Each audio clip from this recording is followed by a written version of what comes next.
ketidakhadiran PDIP di momentum kemarin di PAN itu, sebenarnya kita patut menduga bahwa ketidakhadiran itu diketahui dan juga atas sepengetahuan Bu Mega. Artinya apa? Bahwa kemudian ketika dideklarasikan narasi wacana koalisi besar, sebenarnya PDIP tidak berada di situ, tidak menjadi bagian dari kekuatan besar itu. Nah, ada pun kemudian upaya untuk menggabungkan, berkomunikasi, itu adalah sebuah upaya. Tetapi kalau melihat tadi komunikasi dari teman-teman, Bang Maman, kemudian Bang Adian, Bang Andre, memang ada resistensi dan juga hambatan yang cukup serius untuk menggabungkan dua kekuatan ini. Nah, kalau misal kemudian kemarin kita melihat, kenapa kemudian bisa digabungkan begitu? Saya menduga ini sebagai sebuah strategi untuk mengepung PDIP. Untuk apa? Supaya kemudian PDIP bisa diyakinkan, bisa dipengaruhi untuk memberikan golden ticketnya, menyerahkan golden ticketnya.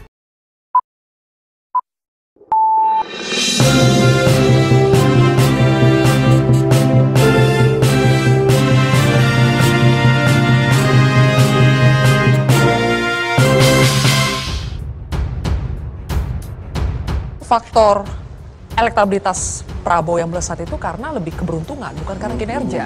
Menurutku, saya jelaskan satu persatu. Yang pertama, tentu ya keberhasilan pemerintah Pak Jokowi itu tentu kerja seluruh tim kabinet beliau, ya itu harus diakui, itu satu. Tapi di luar kerja tim Pak Jokowi, ada salah satu kekuatan besar yang mendorong, yaitu rekonsiliasi Pak Prabowo dan Pak Jokowi. Bagaimana Pak Prabowo dan Pak Jokowi yang begitu 2019 bertarung secara sengit, tapi beliau berdua adalah sosok negarawan untuk kepentingan persatuan bangsa. Beliau berdua memutuskan rekonsiliasi yang menciptakan apa? Persatuan, dan ini modal bagi kabinet Pak Jokowi untuk menghadapi pandemi COVID-19. Ya, kita salah satu negara unggul. WHO dan berbagai negara bilang negara kita negara unggul. Mungkin Mas Anies di Singapura aja yang komplain sendiri, bilang kita nggak. Satu. Yang kedua, di saat krisis ekonomi, ya ada Menko Perekonomian Pak Erlangga bekerja keras dan seluruh kabinet Pak Jokowi bekerja keras. Ya, Indonesia ini mampu, salah satu negara yang dianggap mampu menghadapi krisis. Karena apa? Modal persatuan. Bahkan Sylvie yang paling penting, itu Malaysia belajar Persatuan Pakatan Rakyat dan Barisan Nasional itu belajar dari persatuan Pak Prabowo dan Pak Jokowi yang menghasilkan Anwar Ibrahim Perdana Menteri Malaysia ke-10. Jadi rekonsiliasi, persatuan, dua jiwa negarawan Prabowo dan Jokowi itu yang memberikan semangat kabinet ini bisa bersatu dan bekerja luar biasa menghadapi pandemi dan krisis yang mantap turunnya. Bang Adian, karena kalau soal elektabilitas Pak Prabowo, elektabilitas Pak Prabowo, ya alhamdulillah kami mensyukuri kerja keras kami menghasilkan, lalu Pak Jokowi juga memberikan endorse itu kami syukuri. Kalau dianggap keberuntung oleh Bang Adian, ya sah-sah aja. Mungkin kegelisahan Bang Adian lihat Ganjar turun gitu. Ada yang gelisah Bang Adian? Enggak, orang kita belum mencalonkan Ganjar, kita belum punya calon presiden. Jadi siapapun yang naik turun tidak terlalu persoalan buat kita ya. Tapi kan soal beruntung tidak beruntung itu bukan pernyataan saya. Itu kan hasil survei. Bahwa Bang Jayadi nggak pernah bilang kata beruntung. Ya, itu terjemahan seorang Adian Napitupulu. Oke. Artinya yang disampaikan itu kita tafsirkan sebagai keberuntungan. Berarti tafsiran Adian Napitupulu. Iya, dan LS-nya tidak membantah itu sampai tadi kan. Coba dibenarkan. Coba itu sekedar beruntung atau gimana Bang? Coba supaya wasitnya fair. Ya turunnya Ganjar itu antara lain karena Piala Dunia dan endorsement Pak Jokowi tidak hanya ke Ganjar kan.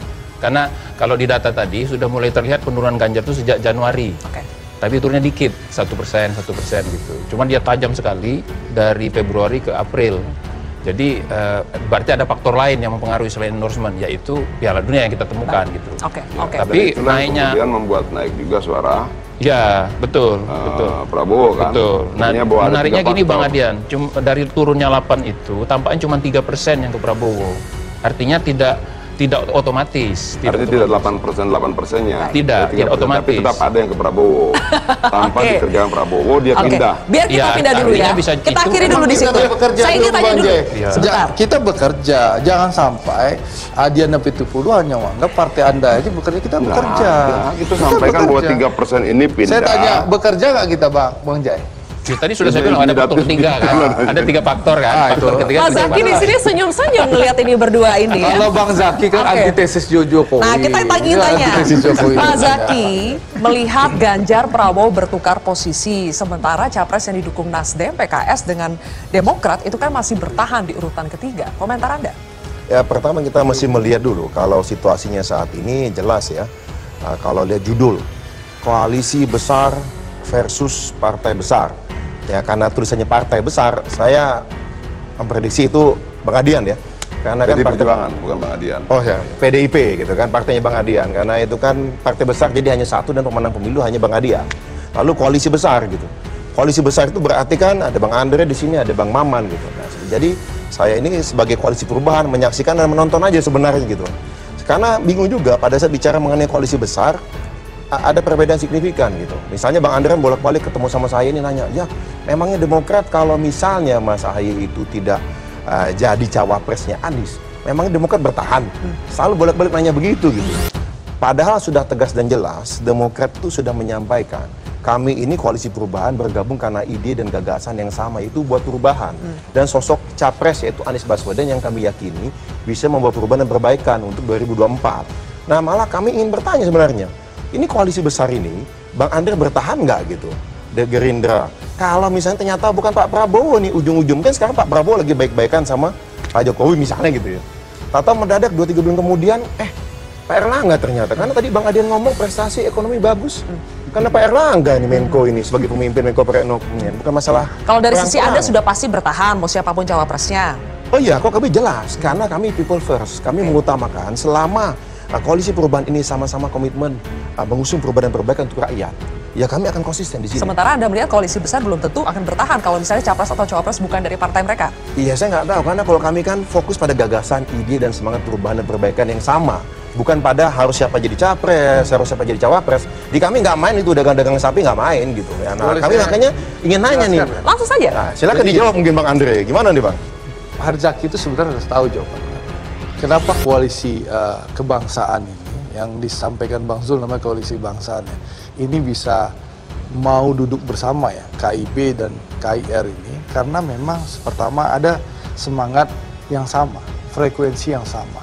Lalu ada kesadaran bahwa membangun bangsa Indonesia yang begitu besar, majemuk, permasalahannya banyak, terdiri ribuan pulau, itu harus dilakukan secara bersama-sama dengan semangat gotong royong. Dan satu hal yang mungkin Zaky pahami bahwa 5 ketua umum ini menyadari dan sudah berkomitmen bahwa calon presiden dan wakil presiden nanti akan diputuskan dengan cara musyawarah untuk mufakat secara kolektif dan kolegial tanpa voting. Jadi tenang-tenang aja, insya Allah seluruh ketua umum, 5 ketua umum ini akan sangat rasional mengambil keputusan. Kalau 5, kalau ternyata partainya PDI Perjuangan akan bergabung, tentu 6 ketua umum yang Tapi PDI Perjuangan diajak gak sih sebetulnya Bang Andre?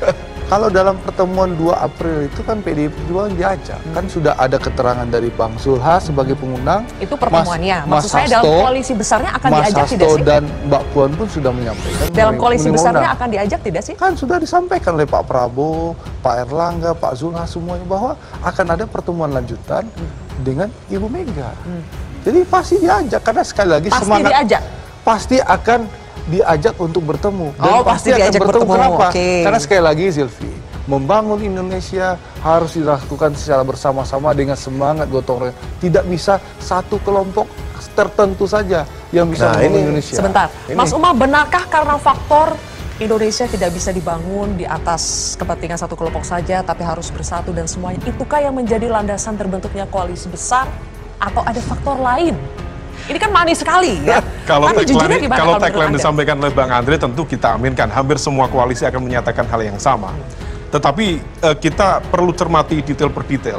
Ketidakhadiran PDIP di momentum kemarin di PAN itu sebenarnya kita patut menduga bahwa ketidakhadiran itu diketahui dan juga atas sepengetahuan Bu Mega. Artinya apa? Bahwa kemudian ketika dideklarasikan narasi wacana koalisi besar, sebenarnya PDIP tidak berada di situ, tidak menjadi bagian dari kekuatan besar itu. Nah, adapun kemudian upaya untuk menggabungkan, berkomunikasi, itu adalah sebuah upaya. Tetapi kalau melihat tadi komunikasi dari teman-teman, Bang Maman, kemudian Bang Adian, Bang Andre, memang ada resistensi dan juga hambatan yang cukup serius untuk menggabungkan dua kekuatan ini. Nah, kalau misal kemudian kemarin kita melihat kenapa kemudian bisa digabungkan begitu, saya menduga ini sebagai sebuah strategi untuk mengepung PDIP.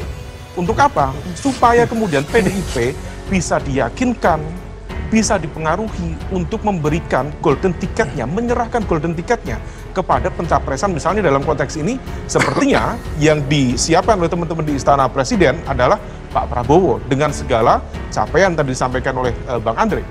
Nah, tetapi itu nanti didiskusikan. Tetapi kemudian problemnya ternyata tidak mudah. Karena bagaimanapun juga sepertinya PDIP tidak begitu mudah diperdaya. Oleh karena itu, call-nya PDIP tetap tinggi. Siapapun yang mau melakukan negosiasi komunikasi politik, tetap capresnya dipegang oleh PDIP. Nah, di level capres, Mbak, maka kemudian tidak mudah mempertemukan ego dan juga agenda kepentingan itu. Itu level capres. Di level cawapres, kita coba petani satu persatu. Setidaknya, saya mencatat ada 3 kekuatan besar yang berpotensi bertabrakan satu sama lain. Pertama, bagaimanapun juga, dengan segala capaian tadi disampaikan Bang Maman, Pak Erlangga Hartarto diamanahi oleh Munas Golkar untuk menjadi kontestan Pilpres. Capres atau cawapres, wallahu alam. Tetapi sudah menjadi rumus, hampir tidak mungkin sebuah partai sebesar Golkar menyerahkan tiket kepada koalisi dengan serta-merta dengan gratis. Pasti butuh kompensasi besar. Salah satu kompensasinya adalah cawapres. Itu satu. Yang kedua, Caimin.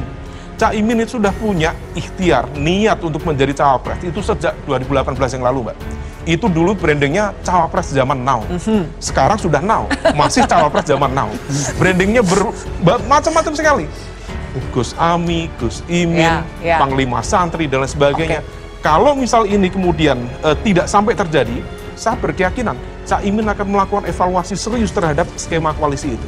Dan kemarin pertemuan di PAN itu, satu-satunya, atau mungkin salah satunya, partai yang terusik zona nyamannya, salah satunya adalah PKB.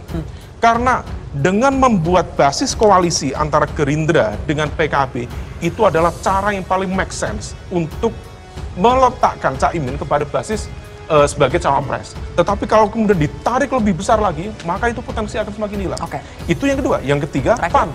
Betul memang PAN nggak akan mengajukan Pak Zulkifli Hasan, tetapi patut diduga, informasi spekulatif mengatakan ada nama Pak Erick Thohir di sana. Apakah skemanya skema transaksional, ataukah naturalisasi sebagaimana terjadi di berbagai tempat itu, naturalisasi secara instan? Kita tidak tahu. Artinya apa? Ada 3 kekuatan besar yang berpotensi bertabrakan satu sama lain. Itu resistensi atau hambatan untuk membentuk koalisi besar itu ya? Anda tidak yakin karena ada 3 faktor itu?